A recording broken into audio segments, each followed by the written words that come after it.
Om Sthapakaya cha dharmasya sarvadharmasvarupine avatara varisthaya Ramakrishnaya te namaha.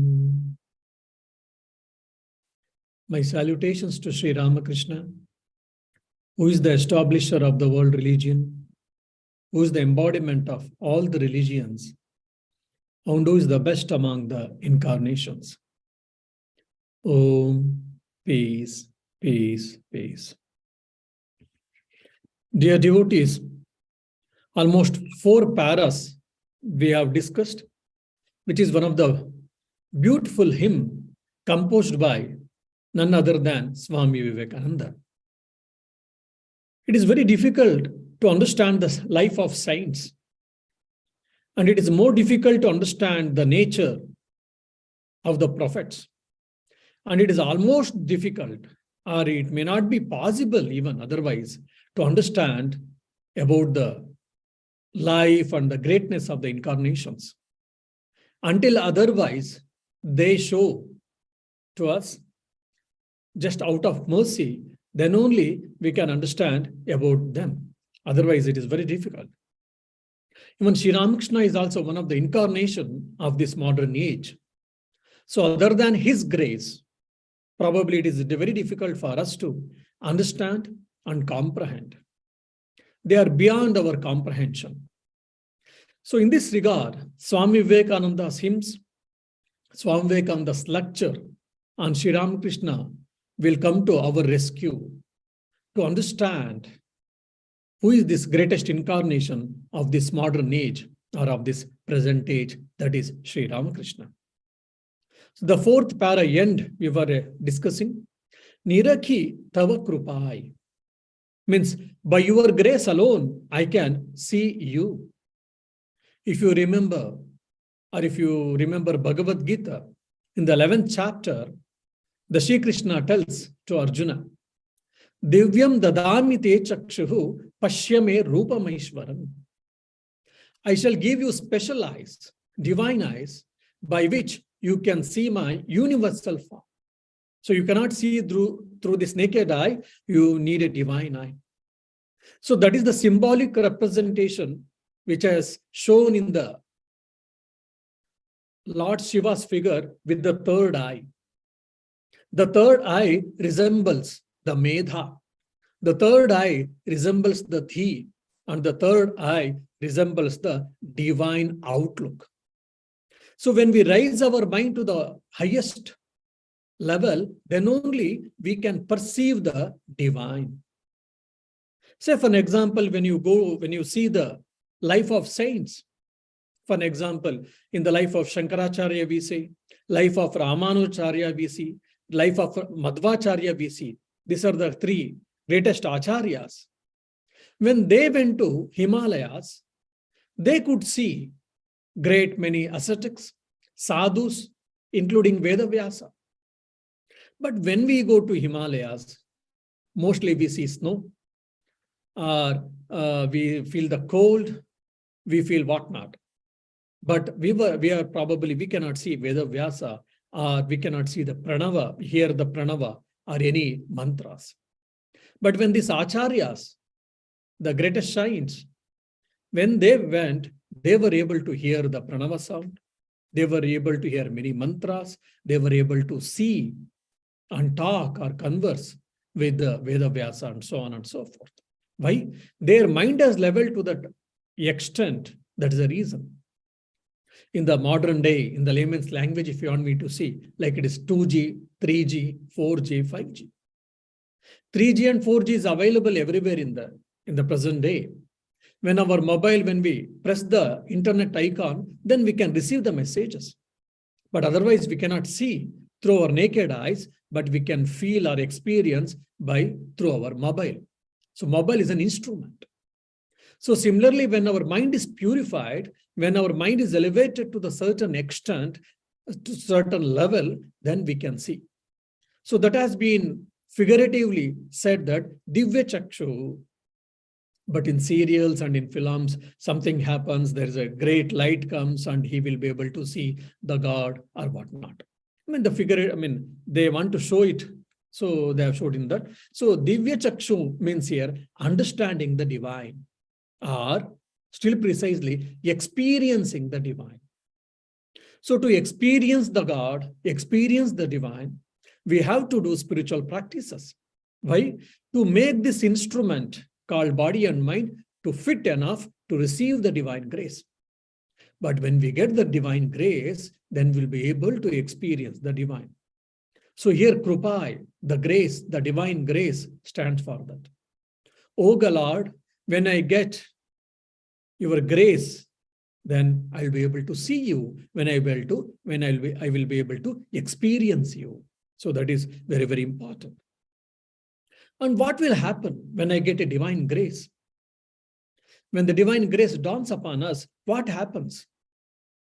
We will be able to understand that the Lord and Lord alone is real. The whole world is pervaded by consciousness. And there is a supreme self is there, which is the creator, is the maintainer, and is the dissolver, and is all-pervading, is omniscient, omnipresent, omnipotent. All these great truths we have heard, we have read, and we can experience. And also, from the world dependence, we shift ourselves to God dependence completely. So that is one of the signs of grace. Even in our day-to-day life, slowly, if we are depending on God more than the world or on the people, then we can understand that we are traveling towards the God, we are traveling in the spiritual path, or we are making the spiritual advancement in our life. And when His grace dawns on us, what happens? Then we'll be able to remember Him, we'll be able to experience His presence, and we'll be relieved from the cycle of samsara, that is cycle of birth and death. So Guru's grace and Lord's grace is the must for realization. And in Tantra Shastras also it is told, 3 Granthis has been told, knots: Brahma Granthi, Vishnu Granthi, and Rudra Granthi. And when universal mother grace dawns upon us, then these 3 knots are removed. When these 3 knots are removed, what happens? The primordial power, Kundalini Shakti, can reach to the Sahasrara, and we can experience the Nirvikalpa Samadhi. That has been beautifully discussed in Tantra Shastras and also in the Lalita Sahasrama. Now we shall go to the 5th para. Bhanjana Dukha Ghanjana Karuna Ghana Karma Kathor. What a beautiful statement. Bhanjana means destroyer. What He destroys? Does it destroy the people? Does it destroy the demons? Does it destroy the things? Dukha Ganjana. He is the destroyer of abominable misery. The misery, which is very intense misery, the misery which cannot be tolerated. Such type of misery, He is the destructor of such type of misery. Bhanjana Dukha Ganjana. Karuna Ghana. He is the incarnate of mercy, mercy incarnate. Karma Kathor. Karma Kathor can be understood like He is the doer of arduous deeds. Very difficult deeds. He is the doer of the difficultest deeds. How? We shall see. Bhanjana Dukha Ganjana. He is the destroyer of abnormal deeds. Abnormal misery, which is not easy, which is not possible for us to bear such type of misery. Every one of us, we have to face in our life at some point of time. So there are some checkpoints in our life where we feel that we are, getting drowned and we cannot bear anymore. And probably we have to end our life. We have to suicide. All these things comes, especially when we lose our children. For the parents, losing children can be one of the greatest misery. And also say, for an example, I am the rich person. And suddenly, because of some bad time, we lose everything and we come to the care of footpath. We lose all the money. Then also, it is very difficult to bear. And sometimes ill fame comes to us. Who are the people who are used to respect us, who used to admire us? Because of some misunderstanding, because of some prejudices, then if the people start blaming us with very foul language for which we are not, the mistake which we have not done, but still people are, using such a foul language and they are blaming us, etc., etc. Apakirti, ill fame.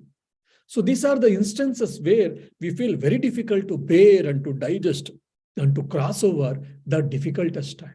Many people cannot bear and they try to end their life also. So such one case we can see in the life of Master Mahashay. Means is the author of Gospel of Sri Ramakrishna, that is Mahendranath Gupta. Just like every one of us, we have got the family problems. So similarly, Mahendranath Gupta also had a family problems. His wife and he and his wife and the parents were not going well together. His parents were always demanding.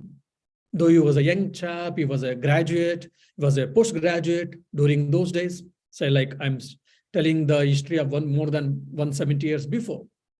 Then he was a postgraduate, is not a small thing. And also he was a rank holder and he was also a teacher in one of the reputed school. But still, their parents were demanding. There was a lot of demands from the parents and expectations. At the same time, there was also a lot of expectations and demand from the wife. So he was in between, he was jammed or he was fixed between the two people, one side parents, the other wife. And so many other personal problems also he had. So at such a critical situation, though how much ever he tried, he was unable to solve them. Then he got disgusted and he said, that's enough. Enough is enough. I have crossed threshold limit. Then probably I will end my life. So he decided to suicide. But somehow Nikunja Devi, the wife of the Mahendranath Gupta, somehow she felt that his husband's behavior has become very weird from few days. So she had a very eagle eye on Mahendranath Gupta.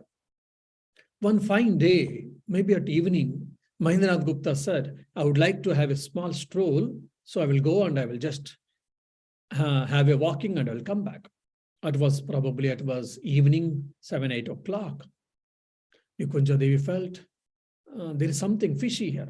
At that time, he wants to go for a walk, which is unusual. Then Nikunja Devi tried to question him in different ways. Somehow he gave answers, but Nikunja Devi was not happy about it. She was not convinced. Then Nikunja Devi demanded that she will also accompany along with Mahendranath Gupta. In different ways, Mahendranath Gupta tried to avoid, but Nikunja Devi was hell-bent, and without any other go, then Mahendranath Gupta had to take Nikunja Devi.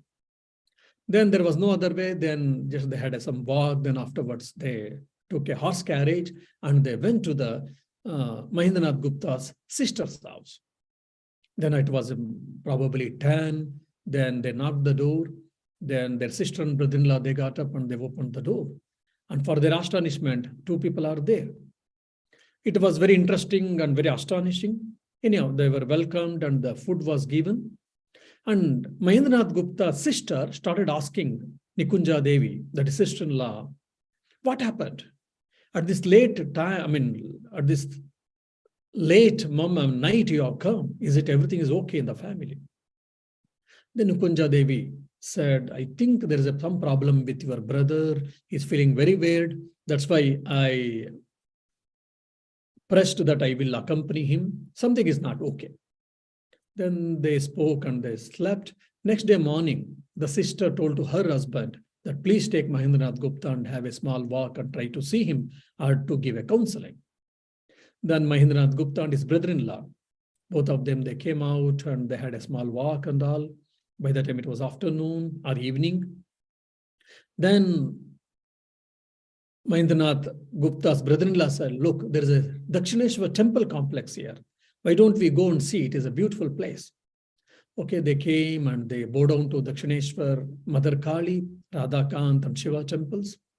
and they also heard about Sri Ramakrishna, and they met Sri Ramakrishna. Just they met Sri Ramakrishna. Somehow Mahendranath Gupta was attracted towards Sri Ramakrishna's personality. Then in few days, again Mahendranath Gupta went and he met Sri Ramakrishna twice, thrice, 4 times. It happened in a month or so. Because of Sri Ramakrishna's grace, because of Sri Ramakrishna's holy company, the tendency of suicide, the tendency of ending his life got evaporated. It flushed out, or it was removed from his mind.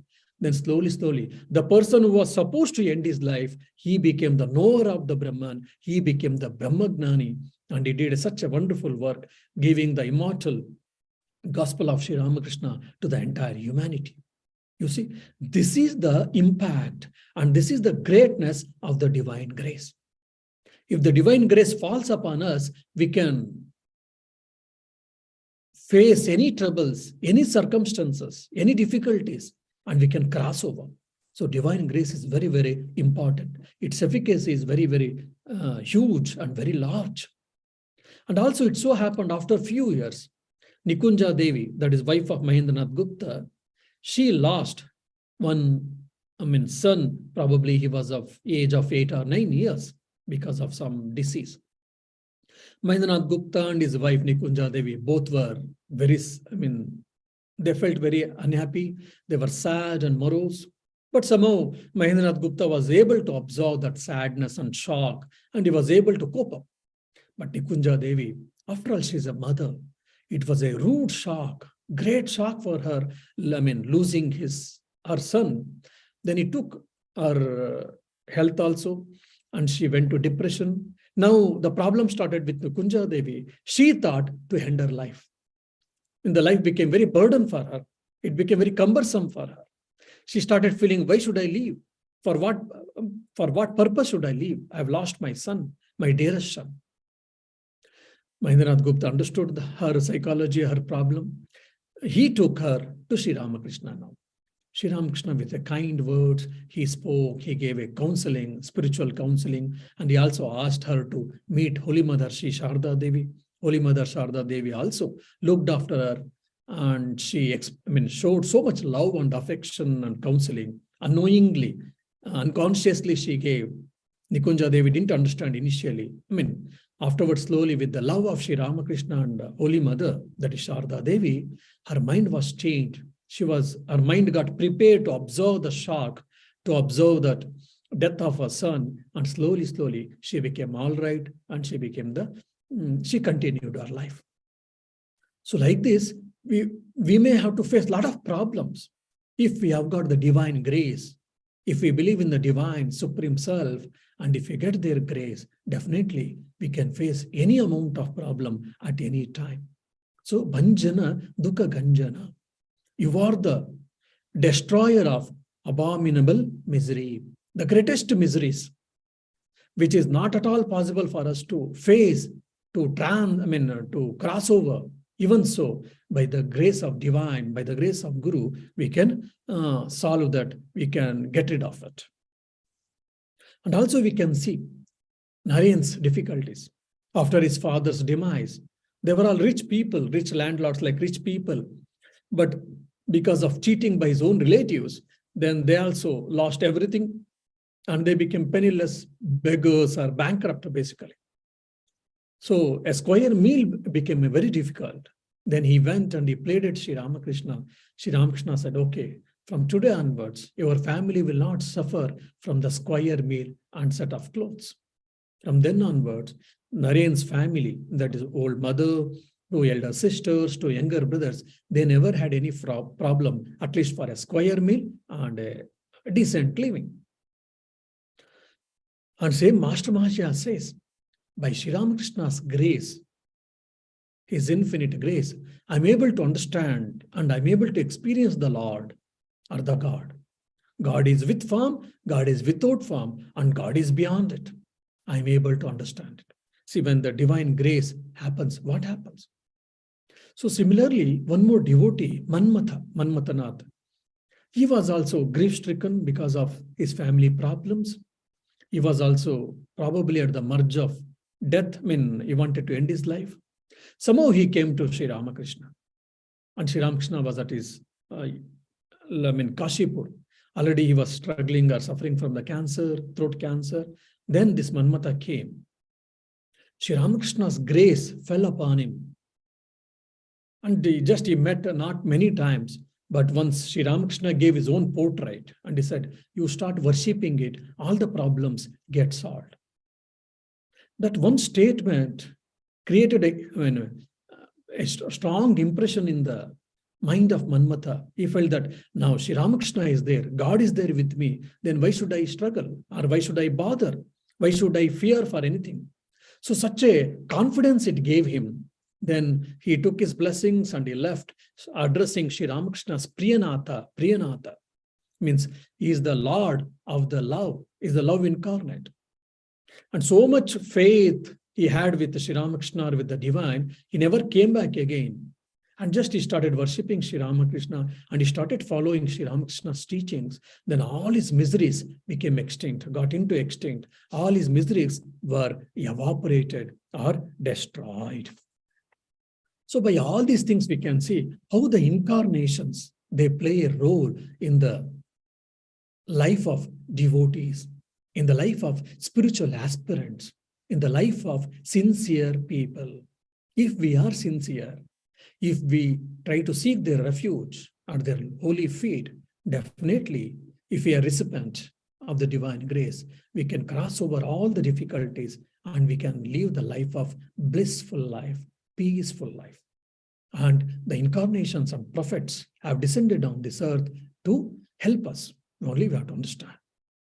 So Bhanjana Dukkha Ganjana is the destroyer of the inscrutable pain.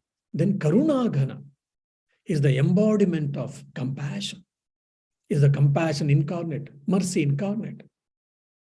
Jesus Christ, he descended on this earth. He had nothing to attain. He sacrificed his own life at the altar of the God. Why? To save the humanity, to help the humanity. He never had any selfish ends. He never had any selfish desires to achieve, but only he became martyred for the good of the humanity. So like that, if you see the life of prophets or incarnations, they don't have anything to achieve. They don't have any selfish ends. They don't have any selfish desires. They don't have any profit-making mindset.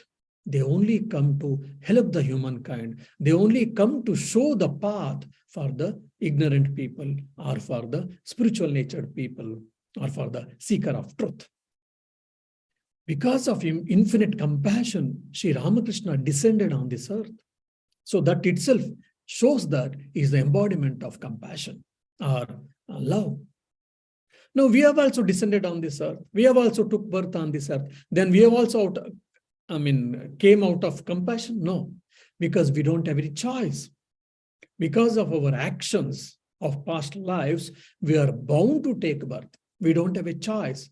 But with respect to Sri Ramakrishna, with respect to Vivekananda, with respect to Jesus Christ, with respect to Buddha, with respect to Mahavir Jain, Mahavira, all these people, they are not born. They didn't come to earth. They didn't take birth on the earth because of the compulsion, because it is out of compassion. So our birth and their birth, there's a totally different that we have to understand. And also, we might have done a lot of mistakes. We might have sinned. We might have done a lot of blunders. But still, God has got such universal heart, such a broad heart. He tries to forgive all these things and he keeps on trying. He will keep on trying to help us. That is the greatness of the Lord. There's a beautiful saying in India, and Holy Mother also has said this. She also has re-echoed.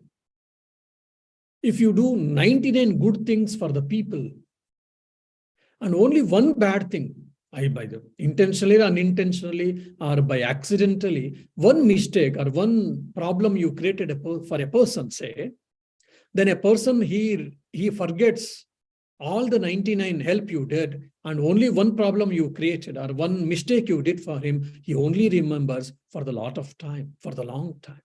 Whereas, with respect to God, you did only one good thing and you did all 99 bad things, but still God forgives all the 99 things, and he tries to remember and recognize that only one thing.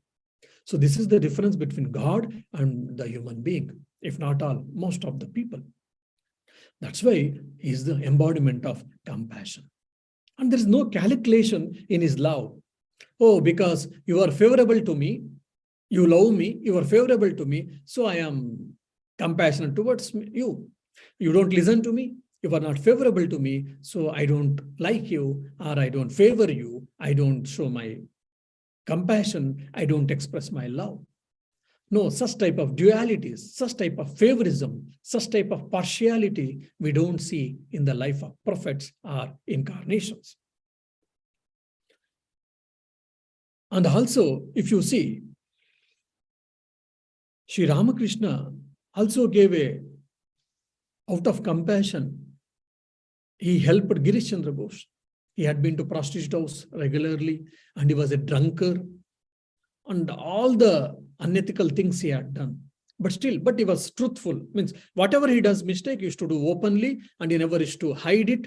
He never used to wear a mask, and he used to show to the public that he's a very good person, and behind he used to do bad things. No, whatever he used to do openly. And if anyone asks, he used to tell straight away what about his mistakes or his weakness.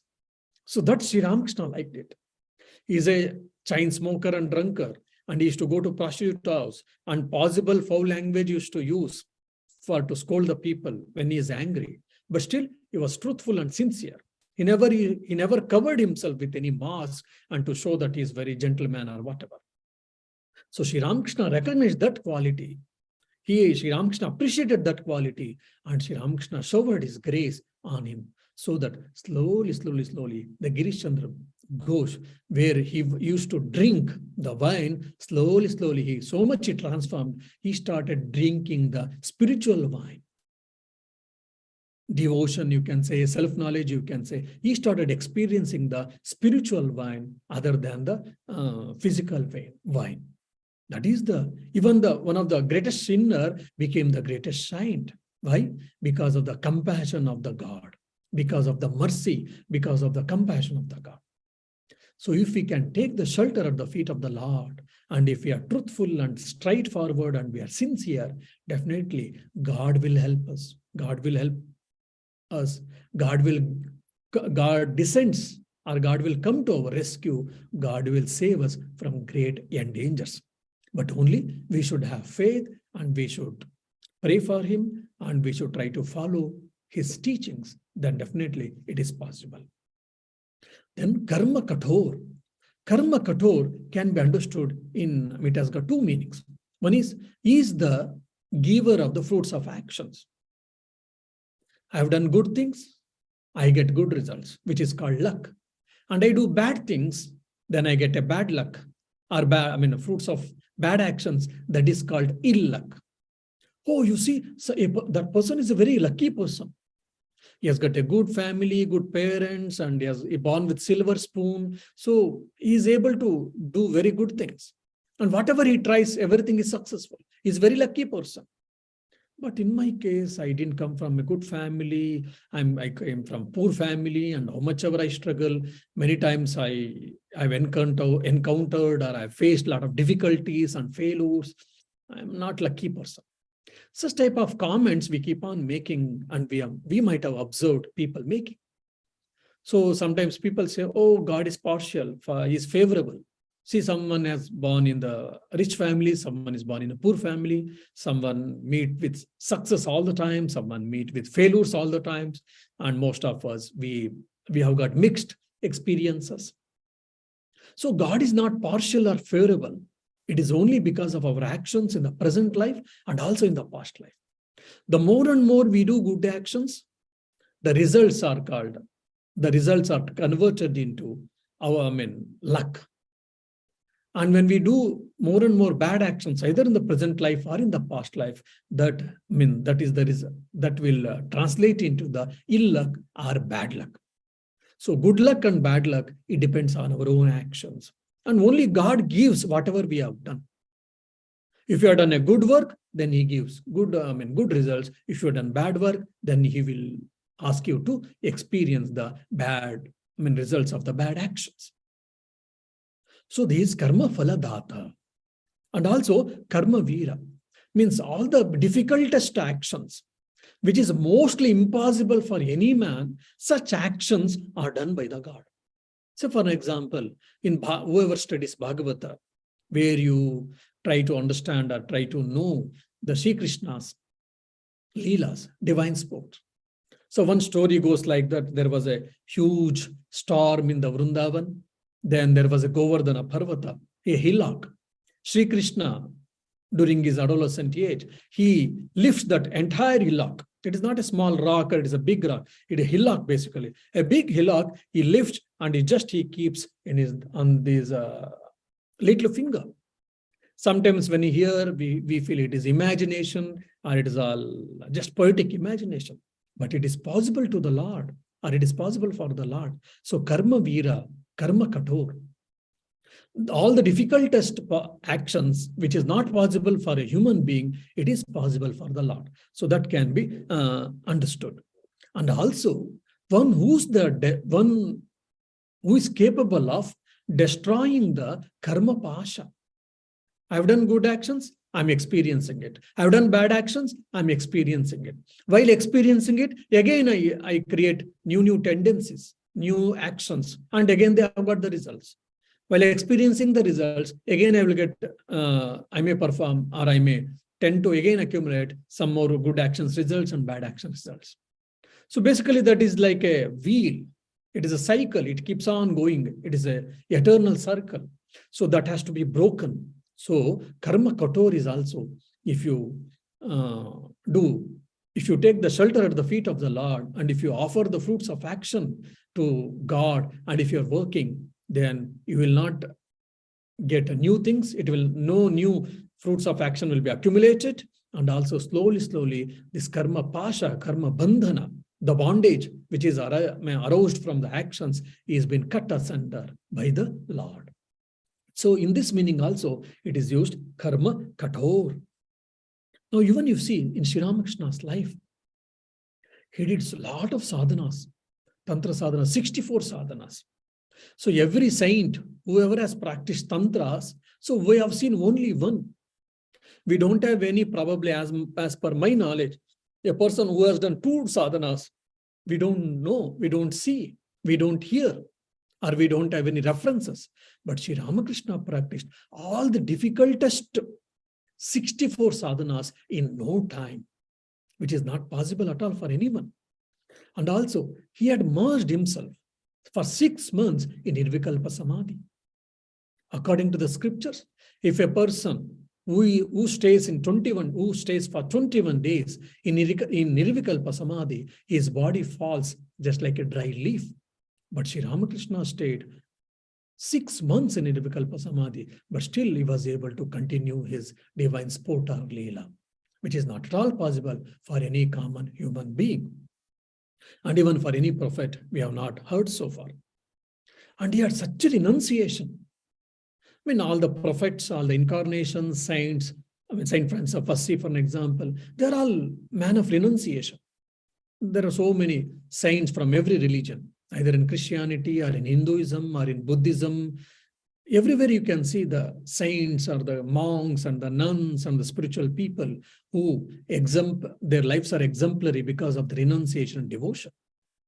But Sri Ramakrishna's renunciation was so much so, that was manifesting externally also, wherever he used to sit. He used to sit on the sand, basically, because in those days, there was no tiled place wherever he used to sit.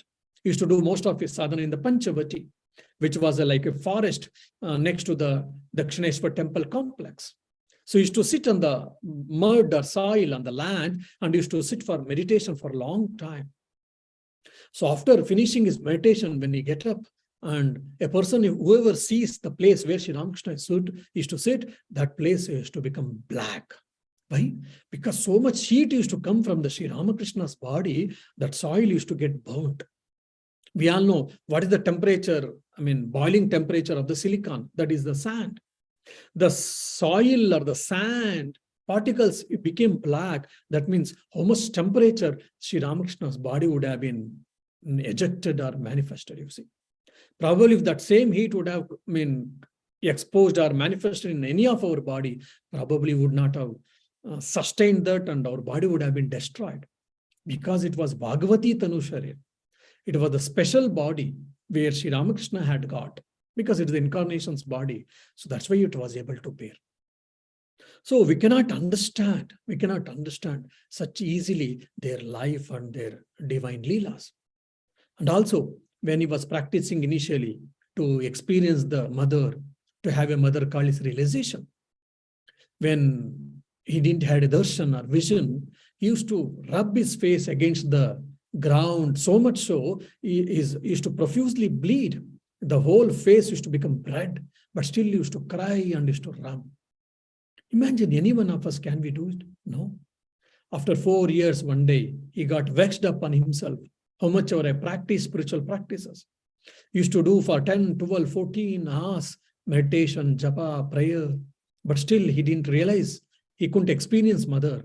One fine day in a temple, there was a sword kept as a mother's weapon. He took that weapon itself, and he was about to cut his own head. If someone cuts our head, fine, but he was ready to cut his own head. Then when he was about to apply the sword, then mother manifests, and mother gives her vision. She holds his hand, and she says, "My dear son, what are you doing? Why are you doing this?" He was able to experience the mother. See, these things are mostly we cannot see in any common person's house. Of course, this type of trying to end the life in many saints' life we can see, but other things like is the manifestation of renunciation, 64 sadhanas and tantra sadhanas, Vaishnava sadhanas, Nirvikalpa Samadhi, staying Nirvikalpa Samadhi for 6 months, and practicing Islam, practicing Christianity, and also realizing the God in that particular paths. That is something unusual and which is beyond our comprehension. And while he was practicing Dasya Bhava, the servant relationship, master-servant relationship, that is one of the way of sadhana in Vaishnava scriptures has been told. Like Hanuman. Hanuman used to feel that I am a servant and the Ram is a master. So master-servant relationship. When Sri Ramakrishna was practicing it, and he was behaving like a monkey, means used to sit on the tree and used to wear only just a small piece of cloth, and used to blink his eyes always like a monkey's blinks. And not only that, people can try to be like that, but he himself says that while practicing this sadhana just for 3 or 4 days, he practiced and he realized God in that particular mood or particular path. He says that behind his back, even there was a small ejection where we can see in the monkeys where the tile is there. So that place, there was a small ejection also. Means his body and mind was so much, absorbed in that particular mood, particular bhava, in particular path. So even his body started reacting. He was thinking himself as an Hanuman, as a monkey, and he was remembering the God, like Rama. So for a monkey, however, the tile is there. So even though he's a human being, that ejection was there. And after his completion of sadhana, then again, it went back itself. So yad bhavam tad bhavati. As you think, so you become. We speak or we hear in Vedantic scriptures. When we hear this, we feel, oh, probably it is a hypothetical argument, hypothetical statement. It may not be possible. If I think that can I become anything and everything? All these questions we do get. All these doubts we do get. But when we see these people's life, yes, power of thinking, power of faith can change the things. Definitely, we can understand. Karunagana, karma, kathor. We understood. Now, pranarpana, jagatatarana, kruntana kalidor. The second line of the 5th para. Means you sacrificed yourself for the good of the world. That is what pranarpana, jagatatarana. To save the world, to protect the world, pranarpana. You sacrificed your life. Then kruntana kalidor. You cut asunder the bondage of Kali. Now, how to understand? You sacrificed your life for the good of the world, or to protect the world, to uplift the humanity, or to save the humanity. How to understand? How is he doing this? By showing the spiritual path for all of us, by reillustrating, reinstating or re-establishing that God exists and God can be realized even today. That was the question asked by Naren to his guru, Sri Ramakrishna. Sir, can we see God?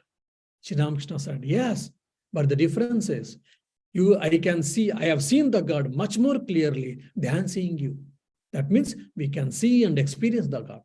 If you want, I can help you. But how many are really interested in God? So Sri Ramakrishna is ready to help us to see the God, to experience the God, to have God realization.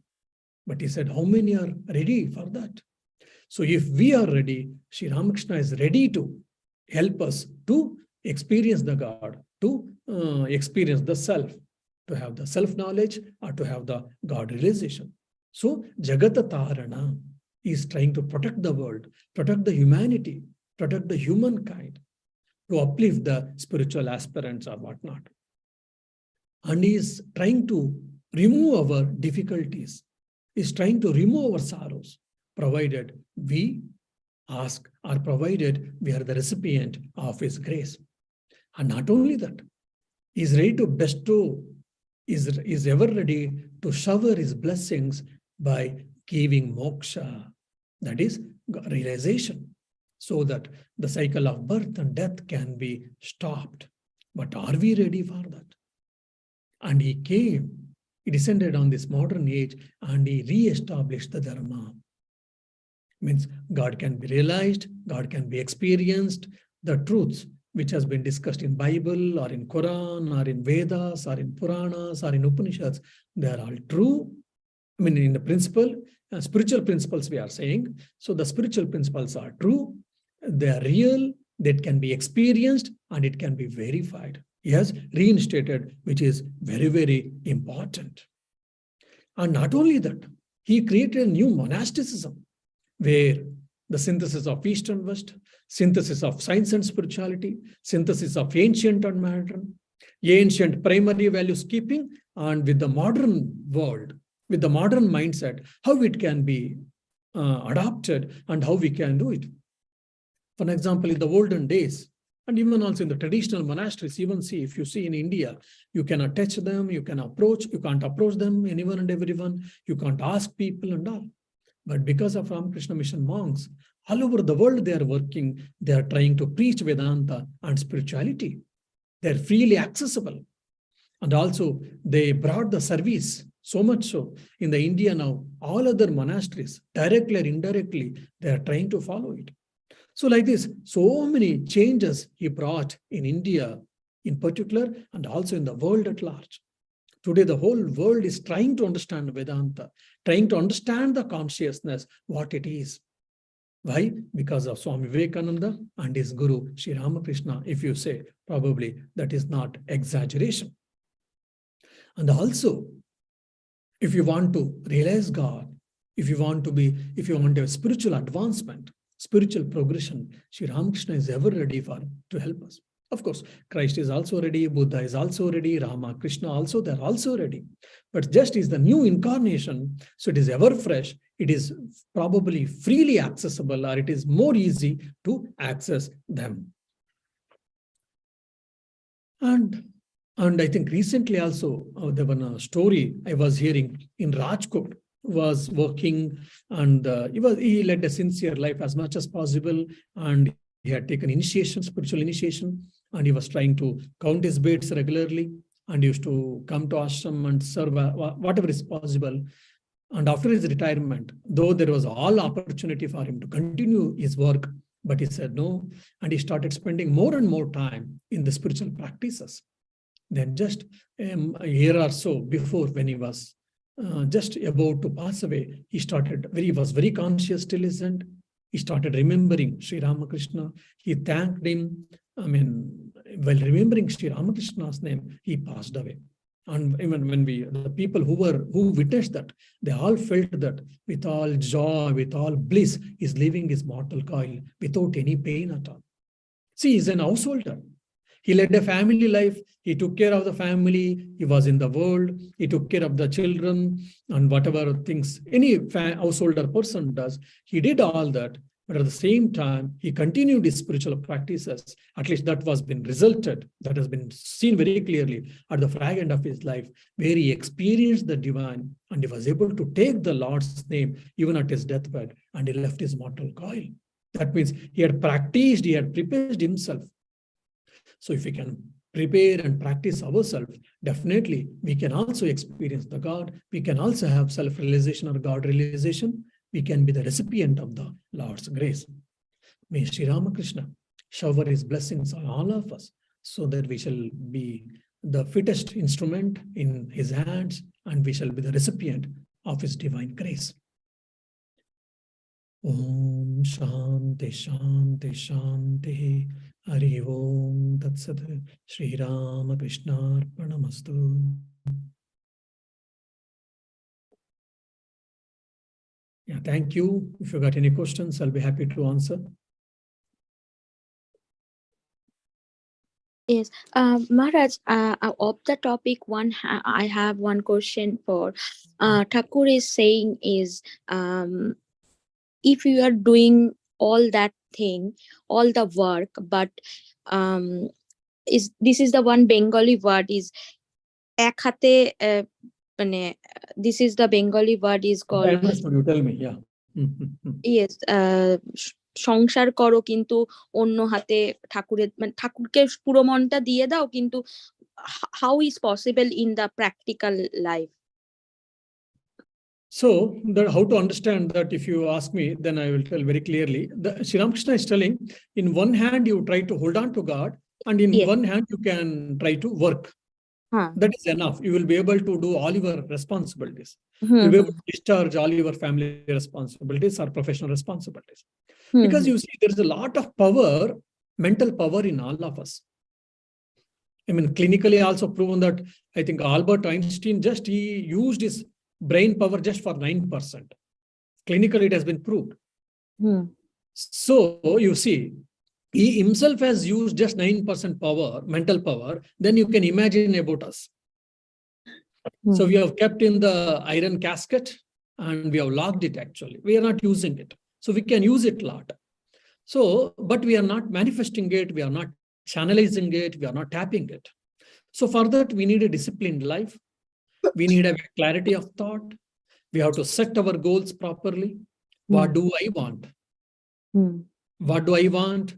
And what should I do? How should I do? When should I do? This clarity of thought, to a certain extent at the given time, it is required, and you start putting into practice. So, I mean, organizing one's own life, setting priorities, and organized life, organized time, organized interest, all these things, you can take care of your spiritual life and also your domestic and professional life also. Many times people say, oh, Swami, we want to meditate, but we don't get time.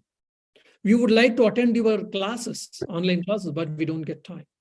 Sometimes, yes, I don't say no, but most of the time it is rubbish. It is only lack of organizing things. Say, for an example, for argument's sake, if I say, I mean, if you come to know, okay, if we attend Swami's class, then your bank balance has increased.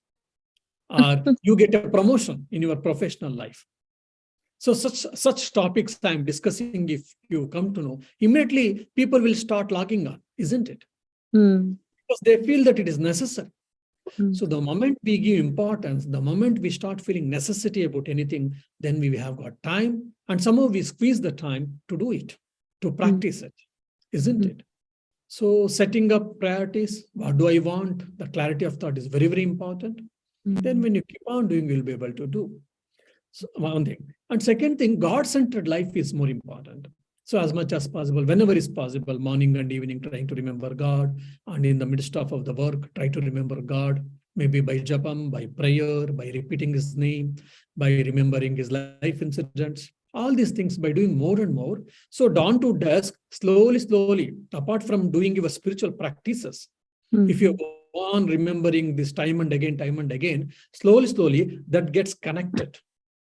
And whole the day, somehow or other, you'll be in the divine conscious. So I'll give an example, like a toothache. You had a toothache. Yeah, but okay, you took some tablet or whatever, but it is still bearable pain. But pain is there, but still bearable. But 1 or 2 days you can take rest, but then third day you have to go to office. There's no other go. You went and you started working. You are, you are doing all your duties, but your corner of your mind, if not all the time, majority of the time, your mind is aware of the toothache, isn't it? Sometimes you are really plunged in the work, then you don't understand or you don't remember. Otherwise, knowingly, unknowingly, consciously or unconsciously, your mind is conscious of, your mind is aware of the toothache, isn't it? So similarly, can be also made the God's presence, God-centered life, conscious-centered life. So knowingly, unknowingly, consciously, unconsciously, by practicing more and more the divine presence, God's presence, one can have the spiritual centered life. So that's what Sri Ramakrishna means. In one hand, you try to hold on to God, and in the other hand, you try to do the work. So basically, because you become busy in the world, you should not forget the God. Yeah. That means is first of all we are doing the practice, and after that this is automatic comes into mind. Yes. First it is practice. Second it becomes fact or natural it becomes. Okay. Yeah. Thank you. Pranam Maharaj. Yes, Maharaj. Would like to know a little bit of what kind of scripture or document would you advise to study online? For? To further develop spirituality with Vedanta society. Okay. So yeah, one thing I probably suggest is Gospel of Sri Ramakrishna. These online editions are available, where spiritual thing, spirituality or devotion, how it can be understood, how it can be practiced in a simple way. Sri Ramakrishna has told. That is one of the easier, good book I refer, good manual, spiritual manual. And if you're really deeply interested in meditation, what is meditation, how to meditate, why to meditate, and what are the things necessary, if you are aspecting that perspective, from contemplation perspective, then I suggest you Meditation and Spiritual Life, penned by Swami Yatishwarananda. Thank you. Yeah, thank you, Lionel. Pranam Maharaj. Namaste.